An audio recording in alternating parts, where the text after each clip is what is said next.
The Battlefield 6 trailer has been released and it looks great, but here's the thing. There's two kind of major concerns that I think a lot of people kind of miss out on when looking at this game. And it's what really has changed with Battlefield 6 recently? What has changed to make this an amazing video game and an amazing product? And what does this huge budget for the video game, reportedly somewhere around $400 million, mean for the quality of this video game? And I wanted to talk about both of these things because here's the thing, what really has changed with Battlefield? When you look at the most recent Battlefield games, whether it's 2042 and Battlefield 5, they disappointed EA in terms of their overall performance. And so they also disappointed fans in terms of overall quality and performance and all of those things. And so what really has changed from a mindset perspective, from a philosophy perspective, to make this an amazing video game and an amazing product that's a ton of fun? And of course, there's a lot of great things, there's a lot of good things, but I think that ultimately it's that mindset, it's that leadership, it's that execution that makes the great quality video game. So you have some good things that are indicative of a better product. So you have 64 players, which could improve performance compared to 2042, which tried to add more players. You have probably some sort of building off of the 2042 code, which can help improve performance, improve kind of just efficiency and a lot of things like that. There's the modern setting, which might resonate more with a lot of players. And the trailer was actually pretty good. It was a very good trailer in my opinion. And supposedly classes are coming back, which is great. But here's the thing though too, despite all these changes, is the game going to be good? And it's not just about making your money back, it's about earning a financial return beyond that.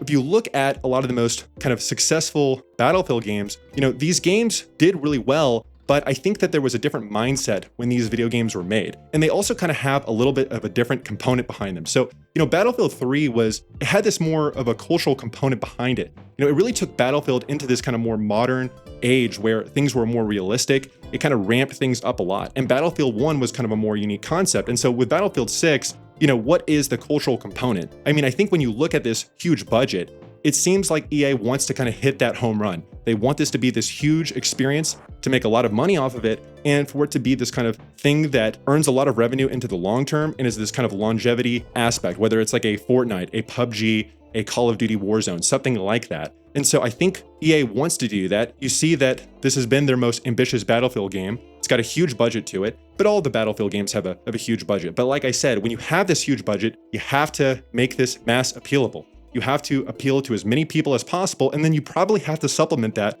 with microtransactions. And so if you're not careful, that can deteriorate the quality of the product. And the longer development cycle can also make it so that you have higher costs and you want to earn more return over that longer development cycle. And so I think when you look at this, there's just a lot of challenges with that budget that can possibly affect the quality of the product. And so there's a lot of headwinds in my opinion. So let's look at them. So first off, you have a high budget, which means you need to make your money back. And you also need to earn a financial return because you don't want to just make your money back. And there's been a longer development cycle, so there's kind of even more pressure to that. And then of course, also, this game looks very pretty, but maybe that is more demanding on PCs. And the problem too is, will the performance be good? If you look at a lot of recent games, video games have struggled with performance, whether it's Battlefield 2042 or video games in general. So many video games have just released in a very buggy state with poor performance. And it's not to say that previous games are indicative of how newer games will be, but a lot of games have struggled with this. And so there's a concern that Battlefield might also be affected by that. And then of course, you see the increased rise in cheating in multiplayer games, especially first-person shooters. And so you see this kind of increased cheating with Counter-Strike, with Call of Duty. And so why would Battlefield be immune to this kind of idea? I think that there's likely a huge possibility that you'll see increased cheating in the Battle Royale game, in the multiplayer, and maybe they have an amazing anti-cheat system. It just seems unlikely. And so this kind of increased rise in cheating hurts the integrity of the video game and could of course hurt the quality of the product in general. And of course, marketing campaigns have fooled people before. Don't forget Cyberpunk. Don't forget Battlefield 2042. A lot of these games look great and then the end product is disappointing or it's not what people thought it was. And of course, the recent trends have been negative. Look at Battlefield 2042. Look at Battlefield 5. Those games disappointed EA and it disappointed a lot of fans of the series. And so what exactly is different?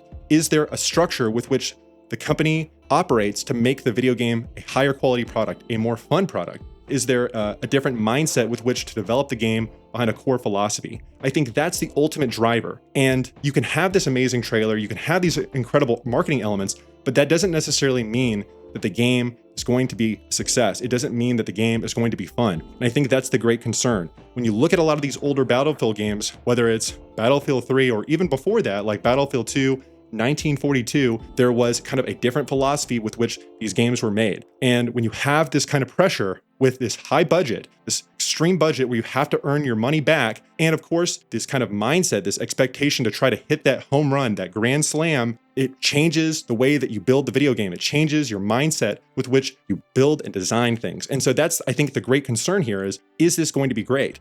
Is it going to be good? You know, you have risks here. It's going to be competing in a similar release window with Call of Duty. And so if you're not good initially, you know, you have Call of Duty possibly taking players from you, but it could work out in your favor. You know, you have this free-to-play battle royale mode, which could hopefully drive sales. You know, you bring people into the Battlefield ecosystem with this kind of free-to-play model, but at the same time too, if there's kind of disappointment, that could drive people away and then they'll never buy the Battlefield game, or they'll buy it at a later stage, hyper discounted. And like I said, I know that at initial glance, you know, the microtransactions don't really seem to be there, but look at just EA in general. Look at EA's sports games and how much money they get from their microtransactions. Look at the recent development of the Skate video game, where you see a lot of monetization going on with that video game. And so I think that it would be naive to think that the microtransactions will be light for this video game. I think that that's a huge source of revenue for a lot of these big video game companies. And so that could affect the progression system. It could affect the realism and the flow of the video game. I think that a lot of those microtransactions will probably be centered around the Battle Royale game. I mean, it seems like that Battle Royale is a key source to keeping the longevity of the game, trying to keep the game relevant, making it relevant to a lot of streamers to keep playing the game. And then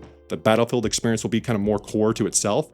But I just think that you have to be a little bit cautious when you look at huge budgets and how that's going to affect the video game in terms of trying to monetize the customer base and trying to make your money back. I think that Battlefield is kind of trying to become this huge cultural phenomena, but it's very different than I think what Battlefield was in the past. You know, I think a lot of people, they talk about the class system coming back, but maybe there won't be teamwork elements. Well, I'm not so sure that teamwork elements really sell and help get to that multi-billion dollars in revenue or profit or whatever. I think that that's kind of more of this legacy system from the older Battlefield games, which I love them. I mean, Battlefield 2 is my favorite video game in the entire series. And so is it going back to that? I just don't know. I don't know if that is something that is going to drive the performance and sales that EA really wants. I mean, I think that it kind of more goes to this kind of lone wolf kind of mindset, this kind of more streamer kind of mindset, the streamer performance idea versus kind of teamwork and aspects like that. I could be wrong, but you know, you have to ask yourself, once again, what is the philosophy behind the game? And what is different about this game versus the previous games in the series that will make this a high quality product? And so that's what I had to say about Battlefield 6. You know, I hope the game does well. I mean, the trailer looks great, but I just think there's some headwinds and some concerns that could affect the overall quality of the video game.